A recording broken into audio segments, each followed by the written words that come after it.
여러분 안녕하십니까, 김문성입니다. 자, 에센셜 112제 드디어 마지막 시간입니다. 마지막 시간까지 잘 들어주시고 좋은 결과 있으시기를 기대하겠습니다. 자, 101번 질병의 개념 보겠습니다. 다음 표의 괄호 안에 공통으로 들어갈 보험사고 요건은 무엇인가? 자, 보겠습니다. 질병의 경우에는 상해와 일단 다르다 그러면 신체 내재되어 있느냐 아니면 외부적인 요인에 의한 것이냐가 사실은 제일 중요합니다. 질병의 경우 상해와는 달리 뭐뭐가 인정되지 않는다. 질병에서는 외래성이 인정되지 않죠. 그래서 실은 이 외래성이라고 하는 부분들은 굉장히 많이 나오는 용어입니다. 그래서 여러분들 눈에 좀 익혀주시고요. 예를 들면 물건을 들다가 허리를 다쳤으면 얘는 상해사고죠. 그죠? 외래성 인정이 됩니다. 하지만 노화로 인한 요통은 신체에 내재가 되어 있죠. 그래서 얘는 질병입니다. 똑같은 요통이라는 결과는 같지만 외래성이 인정이 되는 상해사고가 물건을 들다가 허리를 다친 경우고요. 외래성이 인정되지 않는 노화로 인한 요통은 바로 질병에 해당이 되겠습니다. 그래서 정답은 1번 되겠습니다. 연관 문제 보겠습니다. 질병보험의 종류에 해당하는 보험 상품은 뭐 여러 가지 많이 있긴 하겠습니다만은 우리 교재에 나오는 대표적인 보험 상품은 암보험, 실손의료보험, 치아보험 정도는 여러분께서 기억을 해두시면 좋겠습니다. 연관 함정 보겠습니다.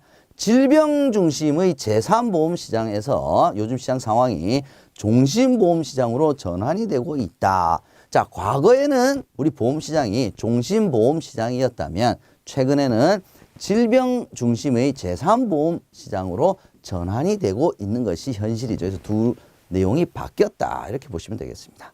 두 번째, 질병보험 주계약에서는 제 일단 나오면 제는 질병이 아니죠. 얘는 상해보험 주계약에서 보장하는 내용이 되겠습니다. 입원비, 통원보험금 등은 질병보험 주계약에서 보장을 하는 내용입니다. 세 번째, 질병보험은 우연, 외래, 급격이라고 하는 요건이 적용이 된다. 자, 급격, 외래, 우연 이 세 가지 요건이 동시에 충족돼야 되는 보험은 질병보험이 아니라 상해보험이죠. 상해보험. 자, 뭐가 틀렸는지 잘 확인을 한번 해주시고요. 102번 보겠습니다. 질병보험의 일반적인 가입 조건으로 틀린 것은 1번 만 15세 이상이면 가입이 가능하다. 맞죠? 2번 직종별 위험 등급 체계가 시행되고 있다. 일단 직종이니까 직업이죠. 직업 직무별 위험 등급 체계가 시행되고 있는 상품은 질병보험이 아니라 상해보험 얘기하는 거죠. 3번 연령이 증가함에 따라 보험료도 당연히 증가합니다. 질병보험에서는 보험료 산출 기준은 연령이라고 제가 말씀드렸습니다. 4번 고연령 또는 그래서 건강 상태에 따라서 가입이 제한될 수도 있습니다. 그래서 틀린 내용은 2번 직종별 위험 등급 체계 상해보험 얘기죠. 연관 함정 보겠습니다. 질병보험의 특성상 연령이 증가하게 되면 보험료는 크게 오르죠. 왜? 위험도가 높아졌기 때문에 그렇습니다. 두 번째, 특화된 질병만을 보장하는 상품도 있겠습니다. 특별하게 몇 가지 딱 특화된 질병만 보장하는 상품은 보장 범위가 적죠. 좁죠. 그래서 보험료는 쌉니다. 당연히 상대적으로 싸야 되겠죠. 보장 범위가 좁으니까. 세 번째, 피보험자의 연령보다는 피보험자의 직업이 보험료 책정에 더 큰 영향을 주는 것은 질병보험이 아니라 상해보험 얘기입니다. 네 번째, 보험금 지급 사유가 발생하기 전에 사망을 하게 되면 해지 환급금이 아니라 뭐였죠? 책임준비금, 제3보험의 공통이다. 이렇게 제가 말씀드렸습니다. 책임준비금을 지급을 합니다. 103번 암보험 1 보겠습니다. 암보험에 대한 설명으로 맞는 거 찾아보겠습니다. 1번 제자리 암의 경우 일반 암보다 보장금액이 적다. 예, 10에서 20%. 예, 제자리 암에 대한 내용은 굉장히 지문으로 자주 나옵니다. 요거 여러분들 반드시 외워두시기 바랍니다. 두 번째, 암의 직접 치료에는 암 치료 후 발생한 합병증 치료는 포함하지 않습니다. 후유증 치료 포함하지 않습니다. 면역력 강화 치료 포함하지 않습니다. 예. 3번, 연령에 상관없이 가입이 가능하다. 암보험 질병보험이죠. 그래서 연령 되게 중요합니다. 상관없다. 이거 틀렸죠.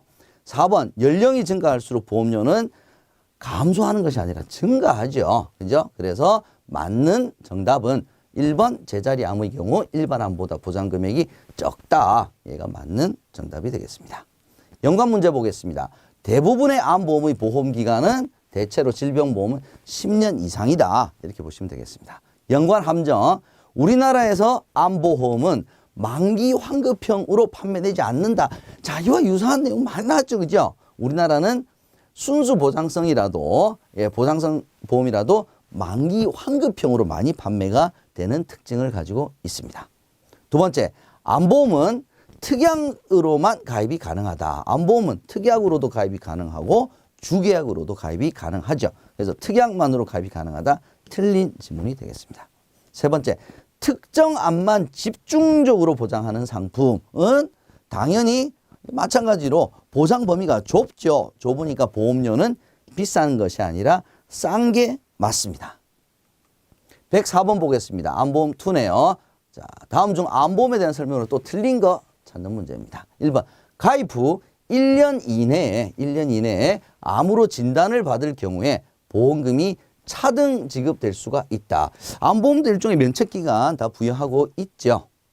맞습니다. 2번, 암의 직접적인 치료에는 암으로 인해 발생한 후유증 치료를 포함한다. 이게 실은 이 암의 직접적인 치료에 뭐 후유증이라든지 합병증 치료가 실은 많이 좀 문제가 좀 됐었죠. 그래서 이번에 교재에서 굉장히 중요하게 좀 다루고 있는 것으로 저는 생각이 듭니다. 그래서 이 부분은 여러분께서 꼭 암기를 해 두셔야 될 부분이다라는 생각이 좀 듭니다. 그래서 후유증, 합병증 치료는 포함하지 않는다. 반드시 기억해 두시기 바랍니다.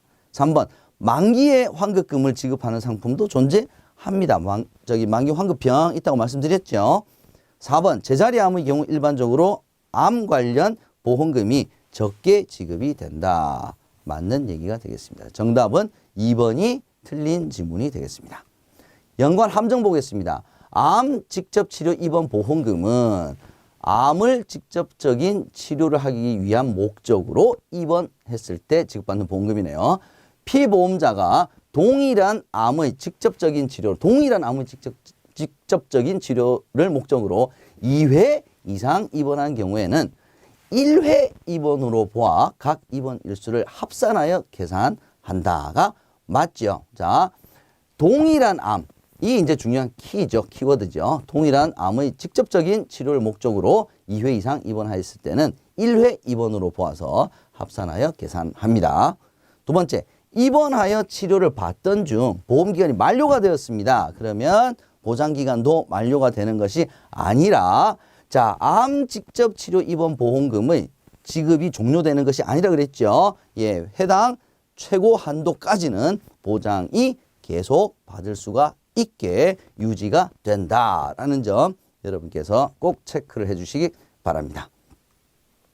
자, 암보험 3네요. 그죠? 다음 중 암보험에 대한 설명. 자꾸 틀린 거 나오네. 예, 틀린 것만 찾아내는 것만 나오네요.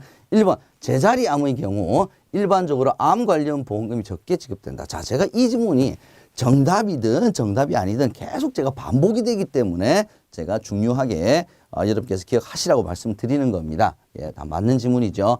2번, 암의 직접적인 치료에는 암으로 인한 합병증 치료를 보상하지 않는다. 이거 맞네요. 그죠? 합병증, 후유증 다 포함하지 않는다.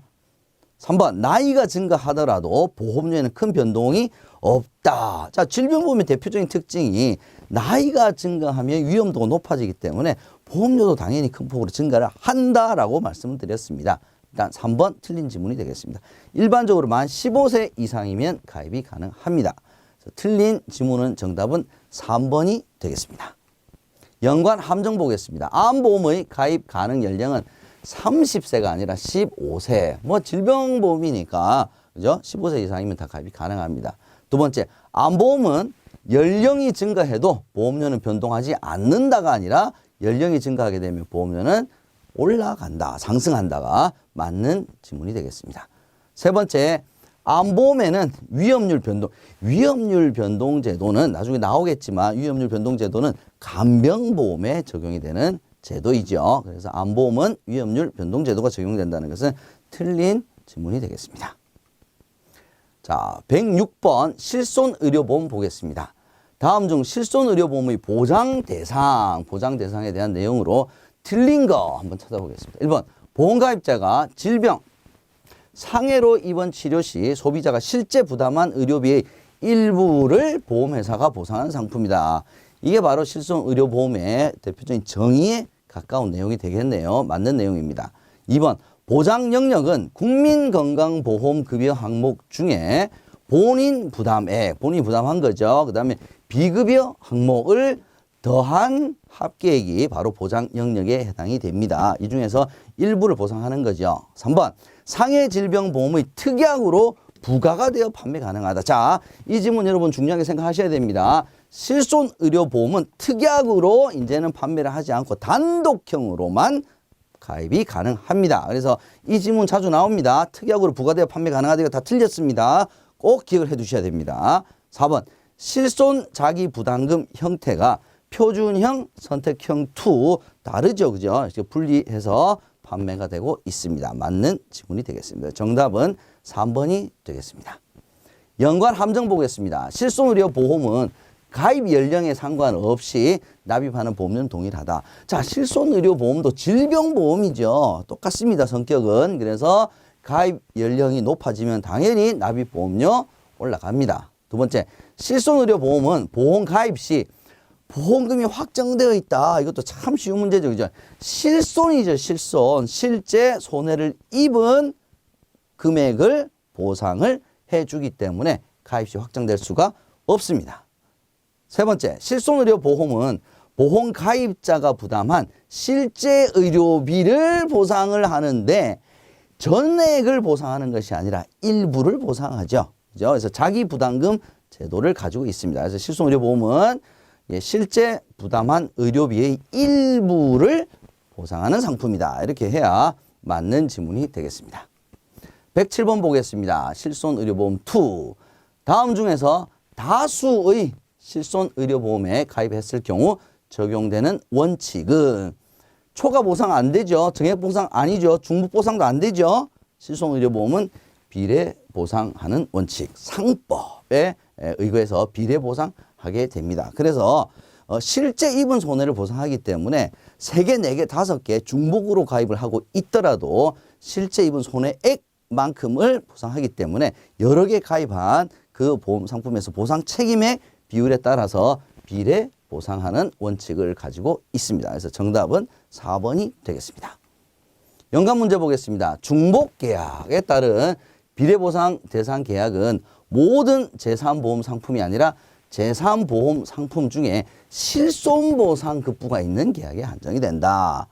자, 정액보상인 경우에는 중복 계약을 하더라도 중복으로 다 지급을 받을 수가 있지만 실손보상 급부가 있는 계약은 그 실제 손해액 이상은 초과이익 금지, 초과이익 더 많이 얻을 수가 없죠. 그래서 비례 보상을 하게 되는 원칙을 가지고 있습니다. 실손보상 기억해 두시고요.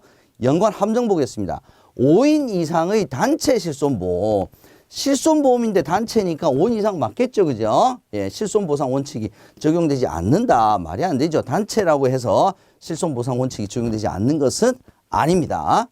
두 번째, 실손의료보험에서 보험사고가 발생했을 때 각각의 보험계약에서 지급하는 보험금은 납입보험료에 비례하는 것이 아니라 보상 책임액 비율에 비례를 한다. 이렇게 보셔야 됩니다. 이것도 여러분께서 기억을 해 주셔야 됩니다. 자, 108번 실손의료보험 세 번째 문제네요. 다음 보기 사례에서 A 보험회사의 실제 보상 금액은 얼마인가? 자, 이번 치료비가 얼마 발생했냐면 3천만 원 발생했네요. 그죠? 그러면 이 가입자는 최고로 받을 수 있는 금액이 3천만 원이겠네요. 그죠? 실제 손실이 발생한 비용이니까요. 그죠? 자기 부담금이 없다고 가정했으니까. 자, A 보험회사는 1,000만 원 가입 금액에 보상 책임액이 1,000만 원이고 B 보험회사는 가입 금액이 5천만 원 한도인데 이번 치료비가 3천만 원 발생했으니까 보상 책임액이 3천만 원이겠네요. 그죠? 그러면 A 보험회사와 B 보험회사가 이 3천만 원을 어떻게 그럼 나눌 것이냐가 문제겠죠. 그죠? 총 그러면 이번 치료비 3천만 원을 보상을 해야 됩니다. 그죠? 근데 보상 책임액이 1,000만 원, 3천만 원이죠. 그죠? 둘이 합치면 총 4천만 원. 4천만 원 가운데 A 보험회사의 책임은 1,000만 원만큼을 책임을 지게 되어 있습니다. 그죠? 그러니까 4분의 1이네요. 그죠? 3천만 원에 4분의 1, 그 다음 B 보험회사는 3천만 원에 대해서 4분의 3만큼을 책임을 지면 됩니다. 그래서 3천만 원에 4분의 1이니까 750만 원이 정답이 되겠습니다. 연관 문제 보겠습니다. 실손의료보험에서 2번의 경우에 최대 보장 한도는 5천만 원. 요거 여러분께서 기억하셔야 됩니다. 요거는 꼭 암기를 하셔야 됩니다. 통원 1일 30만 원 같이 기억해 두시면 좋겠습니다. 연관 함정 보겠습니다. 실손의료보험의 선택형 2 상품을 통해서 급여와 비급여 모두 90%를 보장받을 수 있다. 급여 90%, 비급여 80%를 보장받을 수 있다. 선택형 2 상품의 보장받을 수 있는 한도 여러분께서 체크를 해 두셔야 되겠습니다. 두 번째, 실손의료보험에서는 비급여 주사료, 체외 충격파, 건강검진 비용을 보장한다. 자, 실손의료보험에서 특약으로 비급여 주사료, 체외 충격파 다 합니다. 근데 건강검진 비용은 실손의료보험에서 치료를 위한 목적이 아니다라고 보기 때문에 건강검진 비용은 보장하지 않습니다. 세 번째, 실손의료보험에 중복 가입한 경우 계약은 소멸되는 것이 아니라 비례보상하게 됩니다. 네 번째, 단체 실손보험에 3년 이상 가입한 사람이 퇴직할 경우, 자, 이게 단체 실손과 개인 실손의 연계 부분 이야기를 하는 거네. 그죠? 야, 이럴 때는 단체 실손보험에 3년이 아니라 5년 이상 가입한 사람이 퇴직을 할 경우 1개월 이내에 개인 실손으로 전환 가입을 가능합니다. 자, 이 부분이 새롭게 추가가 된 내용인데 뭐 충분히 숫자가 나오기 때문에 한 번쯤은 출제가 될 수도 있는 부분이니까 요 숫자 5년 1개월 이내를 여러분께서 기억을 좀 해 두시면 좋겠습니다.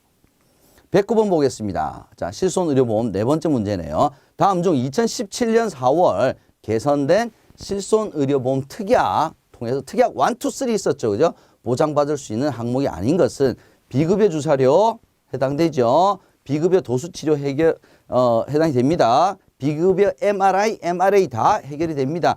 치과 치료는 선택형 1, 2, 3 해당되지 않습니다. 정답은 4번이 되겠습니다. 연관 문제 보겠습니다. 실손의료보험에서 통원 나왔네. 통원 외래 플러스 처방 조제비 합사는 1일당 최고 보장 한도가 얼마입니까? 30만 원. 자, 2번 최고 5천만 원. 통원 1일 30만 원. 꼭 기억을 합시다. 제가 이렇게 말씀드렸습니다. 연관 함정 보겠습니다. 개인 실손보험에 3년 이상 가입한 사람이 회사의 단체 실손보험에 가입 시 기존에 가입한 개인 실손보험의 납입을 중지할 수 있다. 자, 이건 개인 실손보험에 먼저 가입을 했던 사람이 취직을 했어요. 그래서 취직을 했더니 그 회사에서 단체 실손보험을 가입을 하게 됩니다. 이랬을 때 기존에 납입하고 있던 개인 실손보험을 중지를 하기 위해서는 1년 이상 가입만 하면 가능합니다. 자, 이 부분도 새롭게 추가가 된 부분이라서 출제가 언제든지 될 수가 있다는 점 유의해 주시면 좋겠습니다. 110번 간병보험 보겠습니다. 다음 보기에서 괄호 안에 들어갈 알맞은 말은 자, 일상생활 장애 상태란 재 또는 질병으로 특별한 보조기구인 휠체어, 목발, 의수, 의족 등을 사용하여도 생명 유지에 필요한 기본 동작들을 스스로 할 수 없는 상태로서 뭐뭐를 할 수 없으면서, 그러니까 기본이죠. 예, 기본이 뭡니까? 이동하기를 스스로 할 수 없으면서 식사하기, 화장실 사용하기, 목욕하기, 옷 입기 중 어느 하나라도 스스로 할 수 없는 상태를 일상생활 장애 상태라고 합니다. 그래서 이동하기가 기본 디폴트죠. 그죠? 이동하기를 스스로 할 수 없으면서 식사, 화장실, 목욕, 옷 입기가 해당이 됩니다. 그래서 정답은 2번 이동하기가 정답이 되겠습니다. 연관 문제 보겠습니다. 간병보험도 면책기간이 있습니다. 그중에서 일상생활 보장, 일상생활 장애 상태의 경우에는 면책기간이 90일 해당됩니다. 예, 중증 치매 상태는 2년 함께 여러분께서 기억해 두시면 좋겠습니다. 연관 함정 보겠습니다. 간병보험은 인지기능 장애 상태는 보험금을 지급하지 않습니다. 특히 뭐 알코올 중독 대표적인 예죠. 인지기능 장애 상태는 간병보험에서 보험금 지급 사유에 해당되지 않습니다. 일상생활 장애 상태라든지 아니면 중증 치매 상태라든지 아니면 장기 간병 요양 등급이 1등급, 2등급. 자, 이런 경우 여러분께서 기억을 해 두셔야 됩니다. 인지기능 장애 상태 안 됩니다. 얘가 시험 문제 나올 수 있어요. 두 번째, 간병보험은 우울증과 같은 정신질환으로 인한 인지기능 장애 보장하지 않습니다. 예, 비슷한 문제죠. 그만큼 중요합니다. 세 번째, 간병보험은 주로 다른 상해, 질병을 보장하는 보험의 특약으로만 가입을 할 수 있다. 아닙니다. 간병보험도 주계약으로 얼마든지 가입하고 있습니다. 111번 민영장기 간병보험 보겠습니다. 다음 중 민영장기 간병보험에 대한 설명으로 맞는 것은 1번 위험률 고정제도를 채택하고 있다. 우리나라 민영장기 간병보험 내지는 민영간병보험은 이 위험률 데이터가 적어요. 그래서 고정제도를 채택할 수가 없습니다. 그래서 금융위원회의 인가를 받아서 변동제도를 채택하고 있습니다. 2번 보험기간은 대부분 90세 만기입니다. 그냥 상식적으로 생각합시다. 간병은 실은 사망하실 때까지잖아요. 그죠? 보통은. 그래서 종신이라야 맞습니다. 3번 우리나라에서는 정액보상형으로 주로 판매가 되고 있습니다. 자, 이 지문도 굉장히 많이 출제가 되는 부분입니다. 꼭 기억을 해 두셔야 됩니다. 우리나라는 종신이고요. 위험률 변동제도를 채택하고 있고요. 정액보상형으로 판매가 되고 있습니다. 가입 가능 연령은 일반적으로 60세 이후. 자, 보통 간병보험 그러면 좀 연세가 좀 많이 드셔야 가입을 하는 거라고 생각하는데 민영이죠, 민영. 민영에서 하는 간병보험은 30세 이후만 되면 다 가입이 가능하다라는 점 여러분께서 기억을 해 두셔야 됩니다.